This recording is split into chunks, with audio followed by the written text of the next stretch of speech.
So good morning, everyone, and thank you for joining us today. Welcome to the session, Are Your Patients Dressed for Success? With Rosemary Hill. Thank you for being here today, Rosemary. So to view Rosemary bio, please refer to the Speakers Hub on the Wounds Canada app or refer to the session summary located in the virtual auditorium. For our virtual audience, please input any question you have for the speakers into the Zoom Q&A box. And for our in-person audience, please use one of our two floor microphones to address your questions during our Q&A portion for this presentation. Thank you, Rosemary. Thank you, Maria. Thank you for inviting me. Appreciate it. Can everybody hear me? It's the first time I've been wearing one of these mics, so we're all good? Yep, great. I just want to also thank Wounds Canada for having this opportunity to come and be with you all. It really means a lot to me. I've come in from Vancouver, so there's just that little bit of a 3-hour time zone change. Just warning you. But I always like, before I start, I like to get a sense of who's here this morning.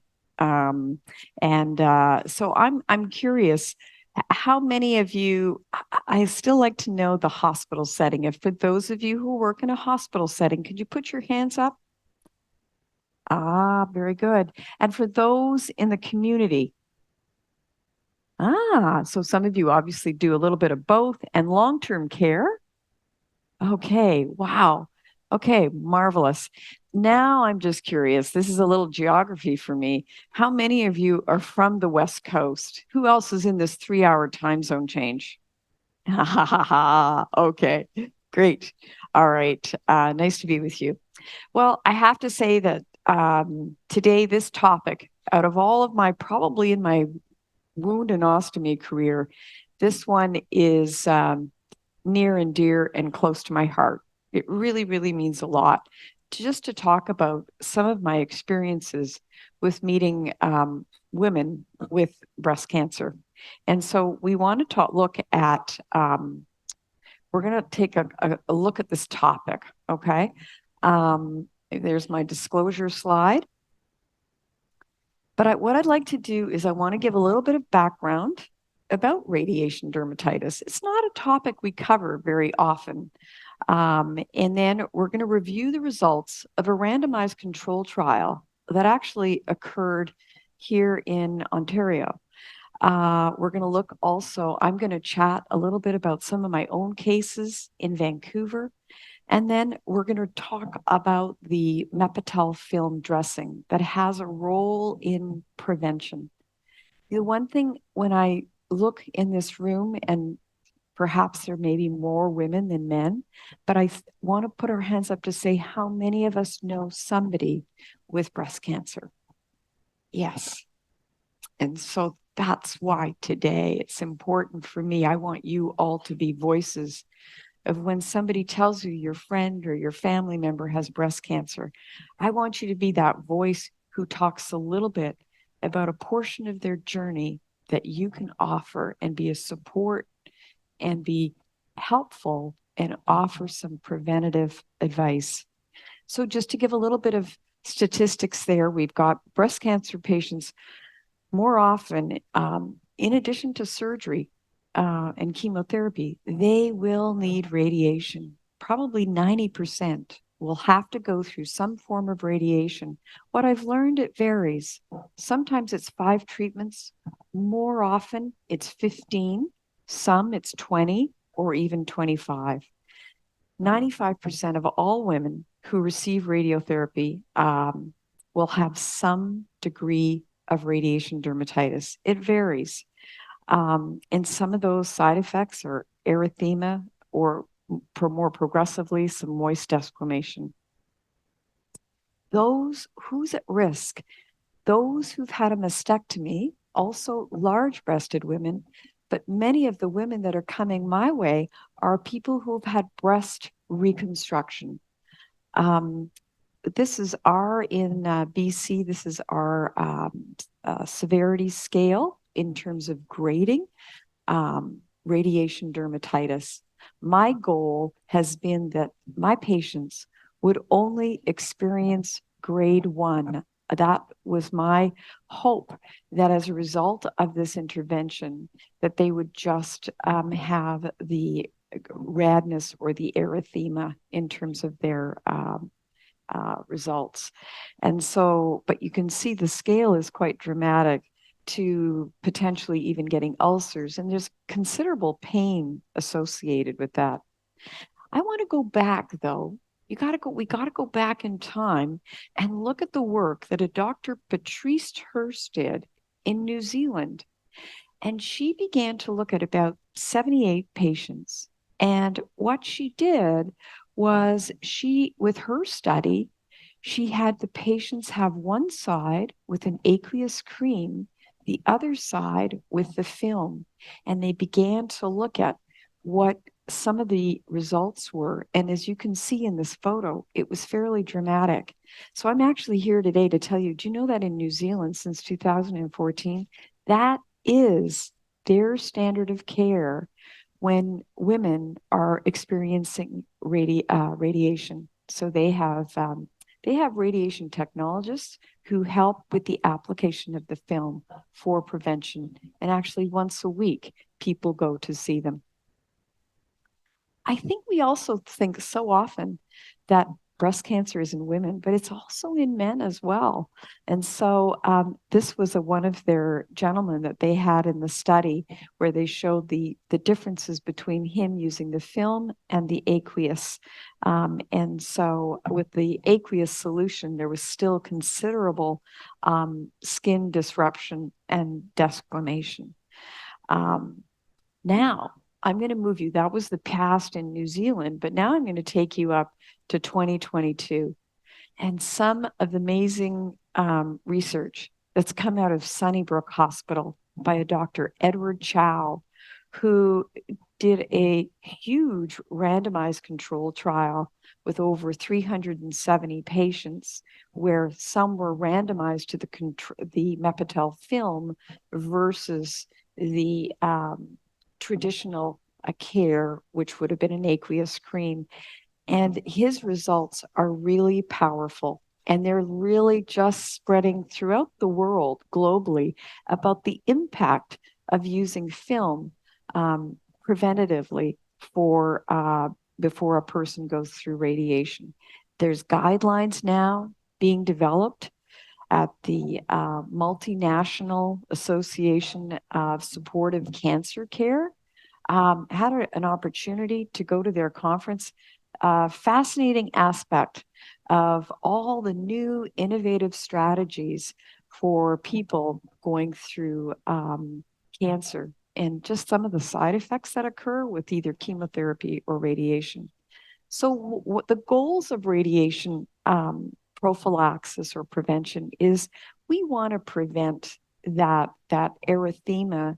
And of course, it's not just the redness, but it's the pain associated with it. And so what we have is there's something called a film. And up to this point in my wound care career, I actually hadn't seen the film.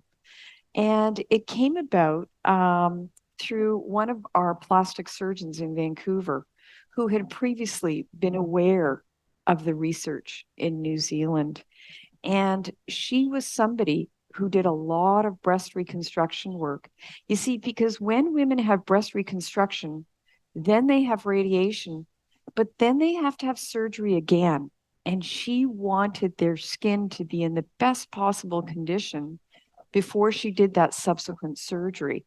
And so therefore, that's why she was really interested in knowing how could she preserve and protect the skin. And that's where she came upon that really early research that was done in New Zealand.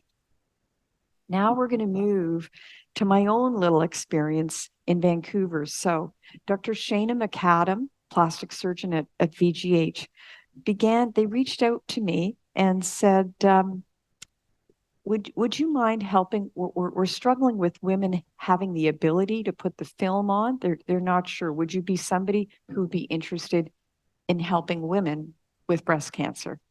And I said, sure. And, it was in the middle of COVID. And I think it came at a time where I still find it hard sometimes to look back. They were difficult times. We were all gowned up, we were masked, there was lots of difficulties. And suddenly I found myself being offered this opportunity to do something preventative. So in the midst of the storm, I said, sure, let's just start sending them to my outpatient clinic. And that's where I began to meet such an amazing group of women. They had come, they had done their research. They said, oh, yep, done my research. I want you to put this film on. I want to feel going into radiation therapy. I want to feel protective. And so I began, it was around February 2021, where I started meeting women and applying the film. And I started doing data collection just to see, looking back, how many of them experienced any skin issues. And it was very little. There was only one person where there was difficulties. And again, learning for me, part of working through her cancer, she loved to do aggressive workouts. And it was those aggressive workouts, the sweating, the film would often come off. And so she would take it off every couple of days and put new stuff on, which of course that resulted in epidermal stripping.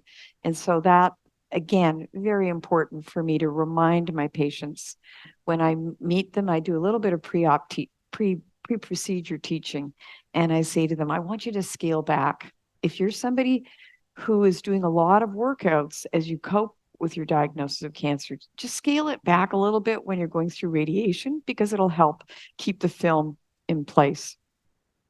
So these are some of my early photos where I would apply the film. Now, key important features, and we're going to show you a little video, which, by the way, there is a video, 2 videos now available for family members, spouses, sisters, brothers, who would assist with the application or the patch jobs. But we also have a video for healthcare providers as well, and we'll show those shortly.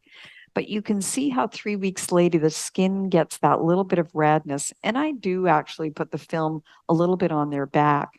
Also, people with darker skin, sometimes the pigment would become darker. And yes, the film can roll a little bit. You trim and you do patch jobs. You don't remove the whole drape.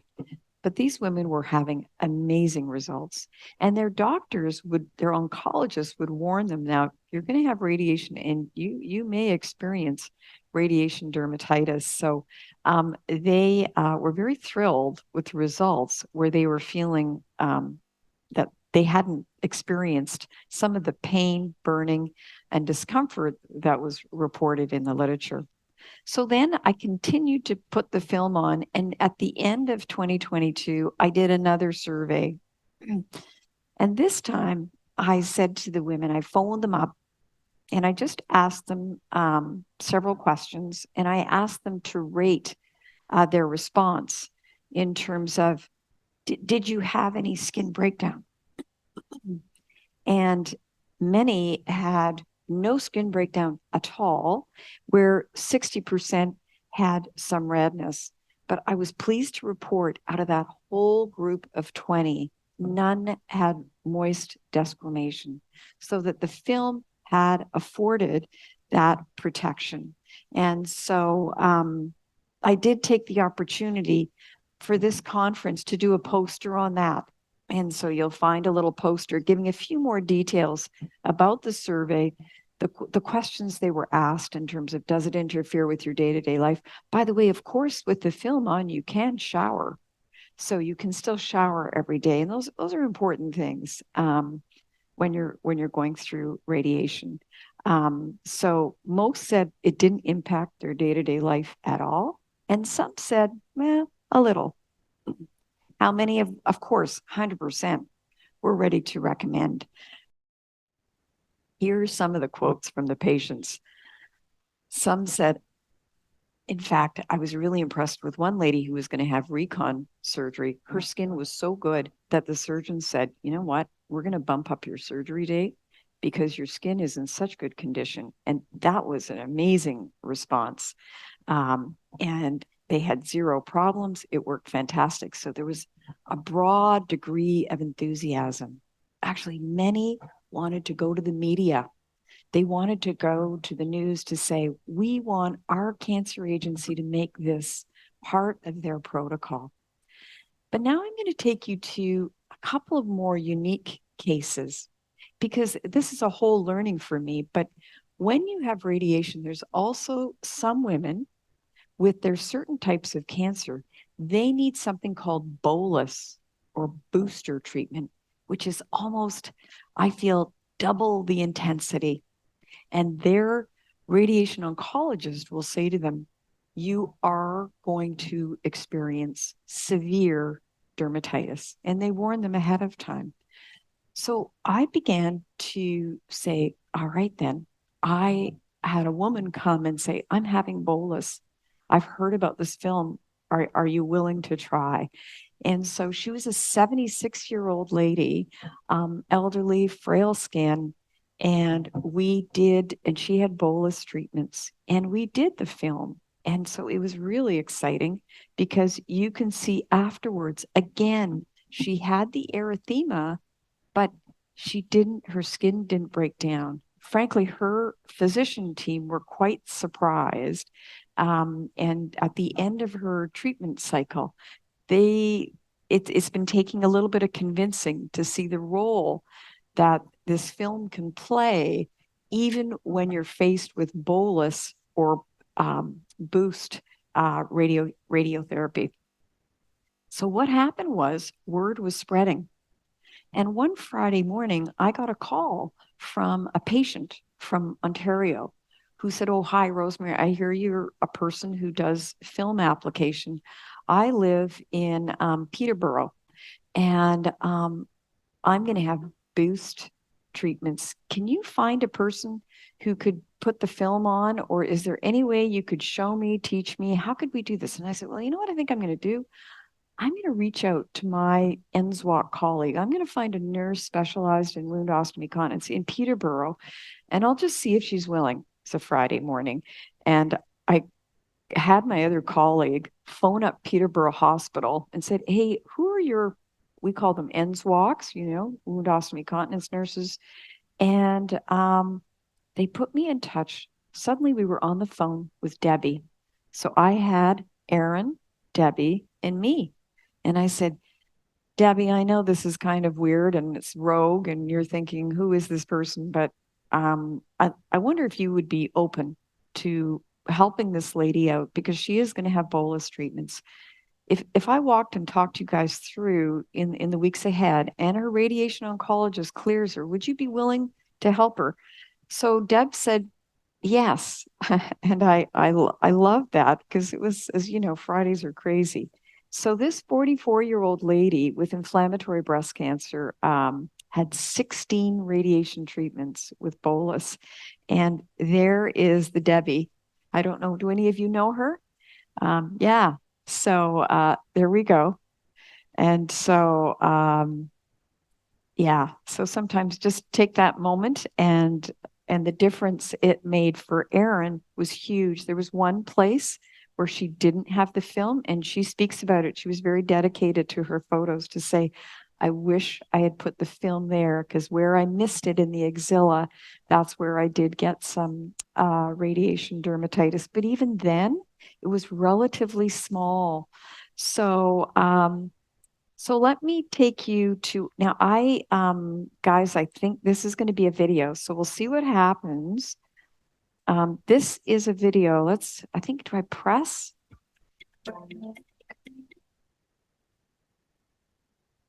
Hello, my name is Rosemary Hill. I'm a nurse who specializes in skin and wound care. Today, I'm going to walk you through the steps of Mepitel Film application, a dressing that protects your skin while you're going through radiation treatments for breast cancer. Ensure your patient has discussed the decision to use Mepitel Film during radiation treatment with their radiation oncologist. Verify your patient does not have a silicone allergy prior to application. It is best to apply the film the day before you start your radiation treatments. Remind your patient to arrive at their dressing appointment with clean and dry skin and to avoid using lotion or deodorant prior to application of Mepitel film, as this will affect dressing adherence. Confirm the following supplies are available prior to the application: 4 sheets of 10 by 25 centimeters, 2 sheets of 15 by 20 centimeters, a pair of scissors, and a felt pen. To begin, have the patient don a gown with the front open. Ask the patient to slip their arm out of the gown to facilitate easy access to the full radiation treatment site. Then place the patient in the position needed for radiation treatment. This is generally supine with the arm raised above the head. It's very important to note the application of Mepitel film should always occur in this radiation position and when repair or patching of the dressing is required. With the patient in the correct position, take one 10 by 25 centimeter dressing, remove the paper backing, and lay the film down on the skin, starting down from the mid-axilla area and landing on the lower chest area. Avoid stretching the Mepitel film, instead gently laying and pressing the film into place. As you apply the 10 by 25 centimeter dressing, place it about 2.5 centimeters beyond the tattoo mark, ensuring suitable Mepitel film coverage to this area. Continue applying more film to cover the breast treatment area. Take another 10 by 25 centimeter sheet and cut it in half lengthwise, creating a 5 centimeter strip.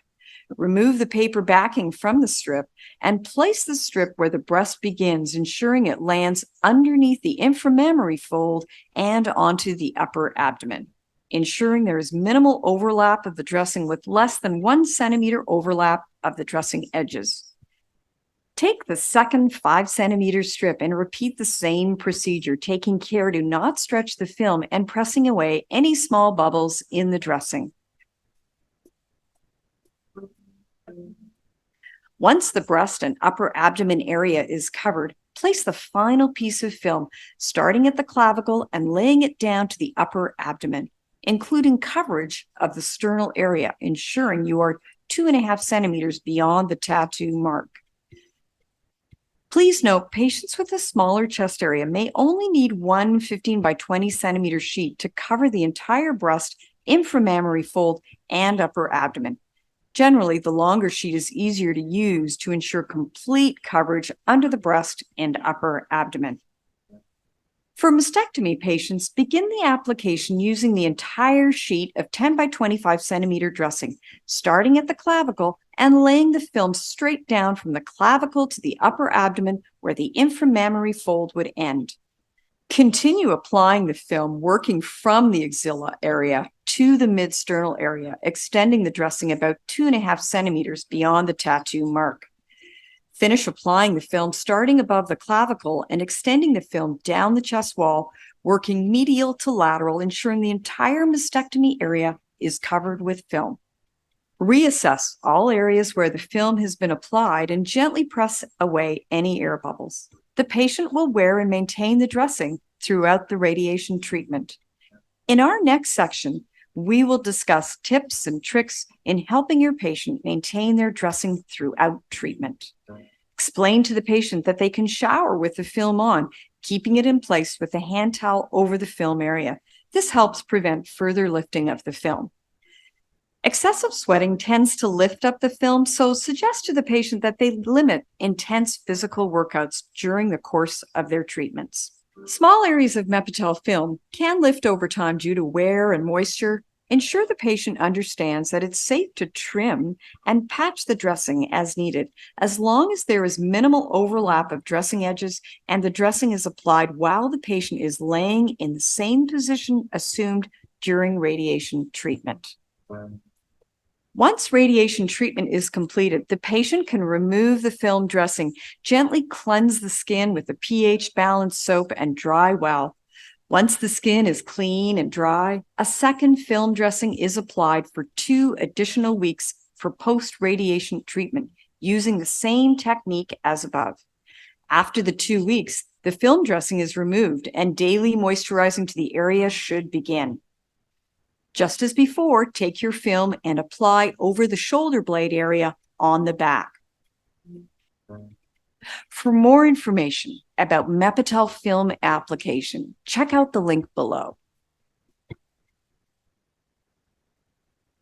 I want to share with you just recently. I think where I really have become a proponent of this application, to me, where it speaks to it, it's the women who have the bolus doses. So about 3 weeks ago, and Lucy gave me permission to share her story. She's 36. And she came to me and she said, Rosemary, I am going to be having bolus doses, but I'm going to have 25 treatments.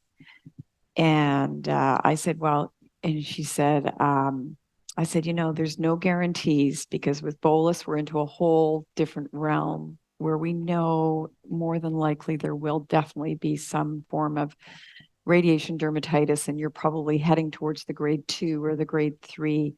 But let's do everything we can. So her husband came along with her, and I put the film on her, and then he subsequently did patch jobs. And Lucy came to see me on Monday, and she's finished her treatments. And so it was time for, when they're finished the treatments, I remove the film. Anyway, she was so thrilled. Yes, her skin was red, the erythema, but she had no breakdown at all. So what I do is, she was just so pleased with her husband and everything that he had been with her throughout it all. What I do is, in those instances, I use adhesive remover, because her skin obviously is radiated and it's really tender and gentle. So I'll take an adhesive remover and really, really gently remove the film. Then I washed her breast with our foam cleanser. And then after washing her breast, cleaning it, I actually reapply the film. So for the next 2 weeks, she has that film on, even though she's not having radiation. And I still try to adhere to just about a 1 centimeter overlap. And so she will be an impressive case. She too wants to go to CTV, but anyway, we'll follow her course. But it's amazing when women have been told that they are going to experience a lot of suffering, that we're looking at discovering that there's something that helps them. Something that's really intriguing, I find, is that the Mayo Clinic is also doing amazing number of studies, and they too have a randomized control study. And what's happened in the last couple of months, I've done some Zoom calls with the nurses from the Mayo Clinic, and I get ideas of tips and tricks from them when they see their patients. Like in terms of, say, showering, they tell their patients to go to the dollar store and buy a cape, cut up the cape so that when they have a shower, instead of using a dish towel, just put on that little bit of a cape that protects the area somewhat from the shower water lifting the Mepitel film. You can still shower without, but in those early days, it's kind of nice to have some form of protection. But yeah, it's very, very interesting work that's coming along. So what are some of the precautions? If a person has silicone allergies, then this would be something that we would obviously not recommend. Also, when there's excessive, like in the really heat wave, in the summertime, it can be more difficult because it does want to lift, and just be prepared to do more patch jobs and avoid the excessive intense workouts. A critical piece is, you must, number one, I always start off with saying, have you asked your radiation oncologist that it's okay for you to use Mepitel film? That's number one. I want the oncologist to be there. By the way, Lucy said that she saw her rad onc at the 2020 treatment mark, and he couldn't believe it. he brought in a few more people and said, with her permission, he said, look, she's 20 treatments with bolus, and there was so minimal effect. And then he said, she said, well, I think we're done. I don't see you until after. And he said, no, I want you coming back next week. I want to see it again in a week's time. So his name is Dr. Bond. So Dr. Bond at the BC Cancer Agency is also, we're just learning more and more, and there's a real growing appetite to see how we can be just making it part of standard of care. They are working on a policy there as well.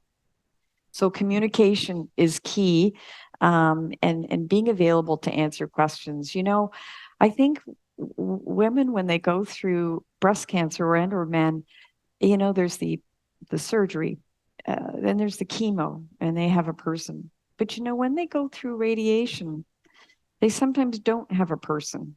And I really appreciated being able to be that person when they walk through that difficult journey. It's hard. Do you know that I was interested because sometimes I've gone back and I've been interviewing the ladies I've looked after. You know, it's interesting. Many of them said the radiation was the hardest part, where you wouldn't think that. And they said they found it cold going into that room, the machinery, and they just felt fearful. And then sometimes, and several of them said this, they would come, they'd go to their treatment, they'd go to the room, and they said, oh, sorry, no, the machine's broken down in that room, so you're going to have to go to this room. And they'll think, what? What do they mean it's broken down? Well, what happened to my other treatments? Was it broken when I had my other treatments? So, you know, things that are sort of more commonplace in that area, there can be really fear and anxiety. And I think in my mind, I think, oh, radiation, at least you're not getting the chemo and the side effects. But no, there's an aspect to having your radiation treatment that's difficult. So I love to be able to be that person. They would send me emails. They would send me little text messages and say, hey, it's peeling a little bit. Is it okay if my husband does it? Yeah, no problem. Just trim, look at the video. And so being available for your patients going through that journey, I think is really important.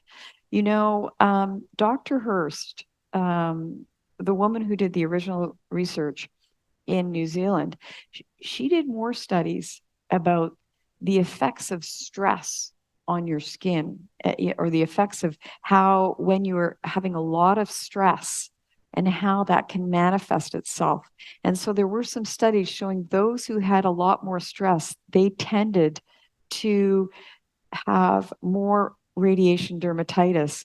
And so I do think if there are people to support women through that process, I do think that it diminishes, it brings down some of the anxiety and stress. Now, you know, a couple of my patients in their keenness and enthusiasm wanted to chat about it. So we're going to watch this video. Before I started radiation, my radiation oncologist told me what to expect. She said I could have dry skin, redness, hyperpigmentation, itchiness. My skin would burn and possibly peel. Color changes to the skin. So it could be either a little bit lighter, or a little bit darker. Possible permanent scarring from my neck to the bottom of my rib cage, on my front and on my back. Yeah, so those were the things that she said could happen and were expected and normal side effects of radiation. I was given handouts, booklets on tips of how to take care of my skin during this time, which included don't shower with hot water, wearing loose clothes, staying out of the sun. And she said that she's had some really good success stories from some of her patients about this, just this film barrier that you put over your breasts while you're having radiation to help decrease the symptoms. The film is amazingly thin and soft and supple so that it molds to the skin. Yeah, I could wear a bra. I could wear like just my regular clothes over it. The Mepitel film covering everything but this little area, because we didn't know. In just that one exposure, there was actually the line from where I had coverage and where I didn't. No redness, didn't have to use the prescription ointments that were recommended by my radiation oncologist, and my skin looked healthy in the end. it looked just as good as the unradiated side. Even now, it's like you can barely even tell that I've had anything done there. I did not have any scarring whatsoever. I never required the prescriptions even for pain. I credit that to Mepitel Film and to Rosemary too. I didn't have any breakdown at all. I did quite a bit better than friends who've done it without. Yes, the Mepitel film made a huge difference to my skin. I would recommend Mepitel Film to anybody who's going through radiation treatment because it works.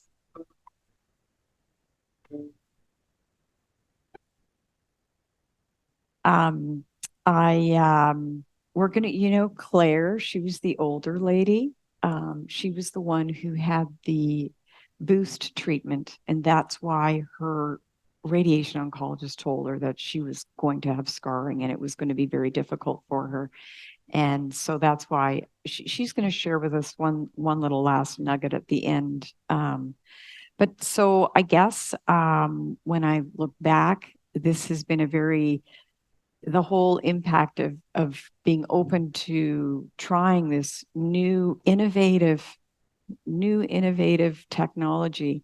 We're having to do more work as finding the why. How does it work? How does this soft silicone film protect the skin, and doing some studies on the microbiome of the skin? And I think the Mayo Clinic is going to pursue that. I want to make it clear that sometimes I've had patients who have heard pieces of information and they arrive to my clinic with just a transparent film. And I explained that no, that's radically different from Mepitel film, and that would be actually harmful. So we don't use that type of film, but rather it has to be the soft silicone film. During this time, I met ladies, they were well people. I had been in the midst of all the COVID and even family members getting COVID, and it was tough. But I was now meeting women who were well and coming to see me, and they were articulate, and they had done their studies, and they were empowered. They wanted to feel that they had some kind of an armor on them when they went through this next part of the journey. I've just added this more recent this video. I took it a number of months ago, and she is really looking at how can we make a difference in the future. Let's see if we can play this. I feel that Mepitel film should be mandatory. It shouldn't be an optional thing. Doctors should be requiring this before any kind of radiation is done. It's such a powerful thing that's being aimed at your skin. And yeah, they're targeting what's inside, but the redness expected is that's just the start of it. But what happens to your skin afterwards? And it needs to be mandatory. The cancer agencies need to make this something that is part of radiation therapy, is that you get this film put on you, because Mepitel film totally saves your skin from any of that harsh reactivity that's going to happen after. That's going to happen after. Not, it might, it will. Thank you. Some final thoughts. By the way, we are at the end of September, but we're moving into October, which is Breast Cancer Awareness Month. And I just hope that that very, very large randomized controlled trial study that Dr. Edward Chow did at Sunnybrook Hospital, and of course has been published in numerous journals. I hope that comes to the light next month across the country. And I'm thrilled that this blossoming evidence comes from Canada, and the work that was done at Sunnybrook. I wish I could say I was from Ontario, but yeah, you should be very proud of that work that has come from the province of Ontario. I guess as an ends walk, I consider myself we're a patroller of the skin. We want to be preventative, whether it's pressure injuries, but I also want to be preventative in terms of skin disruption when it comes to people having radiation. And so my goal was also their goal, which was to preserve the integrity of the skin. And I was always experiencing in acute care in the hospital setting skin damage, despite some of our best efforts. We were short-staffed and it was difficult times. But I appreciated that opportunity that I could equip and empower them. As a wound clinician, we're a little bit more familiar with handling that kind of drape. And they left feeling protected. I had one of my patients, her son, she did fantastic, but her son, he was about 8 years old. He was an artist and he wanted to give me a little photo, a painting of his so we've got that in our clinic just to say thank you. So I guess there's a part of me that says, let's think about as we sit together as key wound care people, how do we continue to forge new relationships with plastic surgeons and radiation oncologists? That's a group that we perhaps don't often are working with. And I need to do more of that within my local BC Cancer Agency. I look forward to having the opportunity to do more in-servicing there and getting that policy written. I think they're looking at bringing in certain nursing staff maybe to help with the application, because as it stands right now, I think I'm it for BC. But I hope to see that really cancer agencies across the country. And I think we're going to try and do a bit of a sweep of some webinars in the month of October, just to start getting the word out there. You know, I think Claire said it best, and she had these few words to share when we met a number of months ago. May I leave you with a little poem? Yes. I think it's an apt one. And who doesn't love Leonard Cohen? Ring the bells that still can ring. Forget the perfect offering. There is a crack in everything. That's how the light gets in. In my little saga, the light was Mepitel Film. Thank you. I like that. I like that poem, The Light, because I'm always looking for light, because sometimes there's difficult times, but the light of hope for her was having that film. Because when she came to me at the beginning, she said, I've been through a lot. And not only do I have breast cancer, but they found lymphoma as well. So can we do everything possible? And I look at her today. She's well groomed. She has no scarring, and she sees the film as being her light. It was her beacon of hope. Okay, Maria. Now, do we have questions from the group? Yes, thank you, Rosemary. Thank you, Maria. So yes, we have a lot of questions in the virtual conference. So we'll start with one of these. Is there any utility to apply the dressing when the patient develops radiation dermatitis? You know, and some people have said, Rosemary, what happens if they've started? What I would say to that is, if I hear they've just only had 1 or 2 days, I say absolutely, still come. It doesn't matter. And even the same question was posed to Dr. Chow, and I think we both feel the same way. Even if somebody's halfway through, we would still probably go ahead and put the film on. In terms of management of now wet desquamation, I wouldn't see the role of film being in that case, because then there's moisture.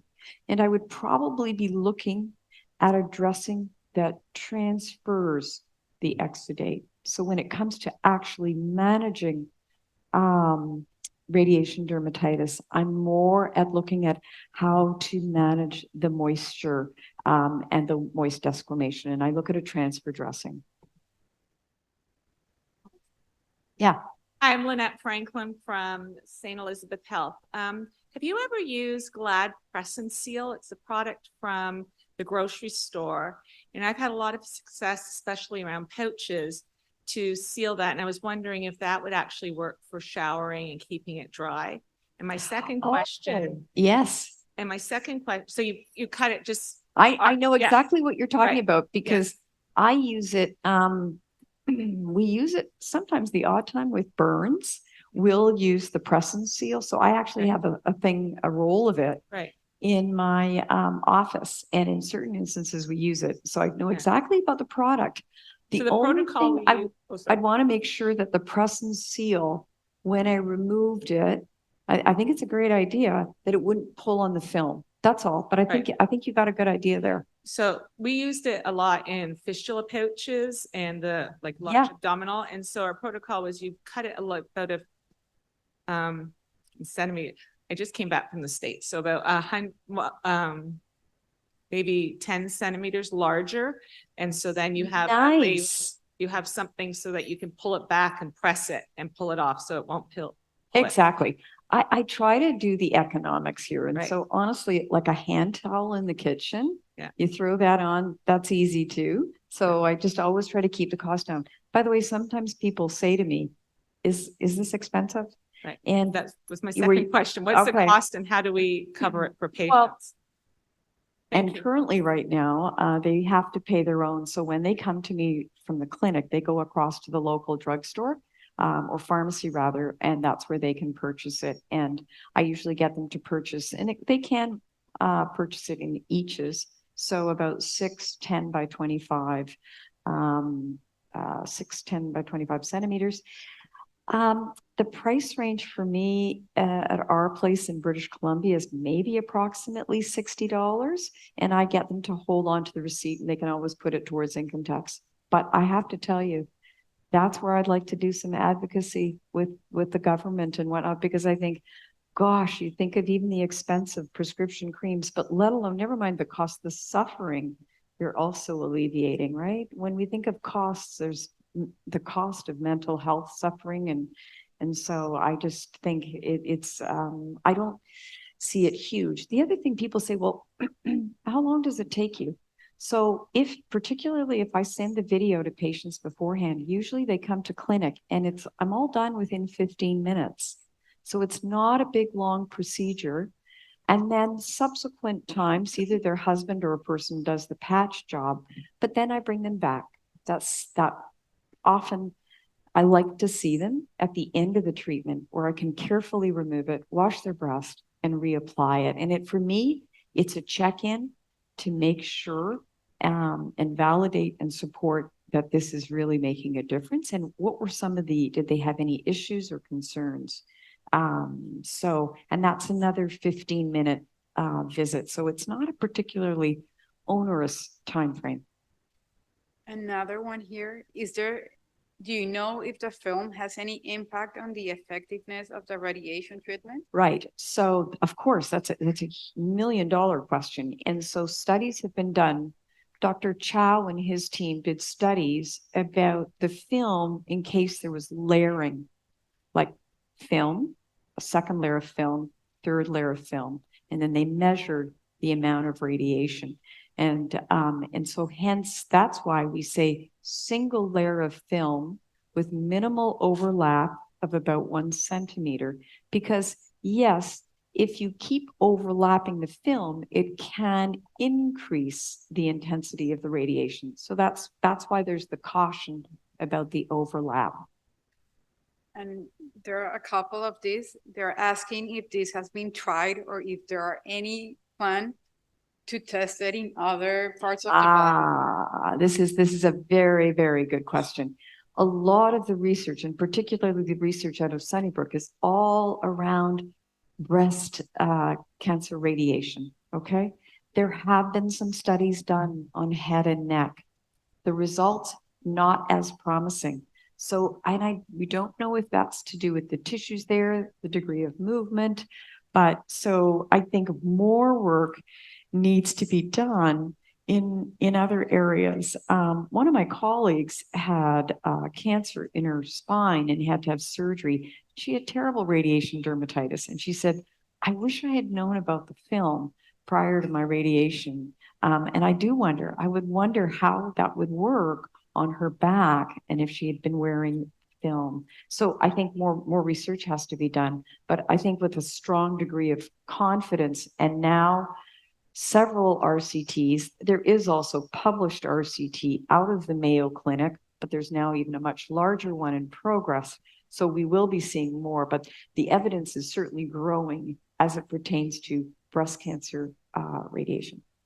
Okay, and the last one, had you already touched this? So does the Mepitel film still allow moisture evaporation from the skin, or is it occlusive? Maria, you can also jump into. I guess to some degree, I would say it is somewhat occlusive. It's a soft silicone, but it's a semi-permeable membrane. I would tend to think it's more occlusive. The actual mode of action of why this makes a difference, we're actually not 100% sure. And so that's why there's going to be some more research as to why does it protect the film. So I would tend to say it leans towards being more occlusive. The other thing I think that's interesting is when you finish the treatment, your skin at that time is kind of itchy.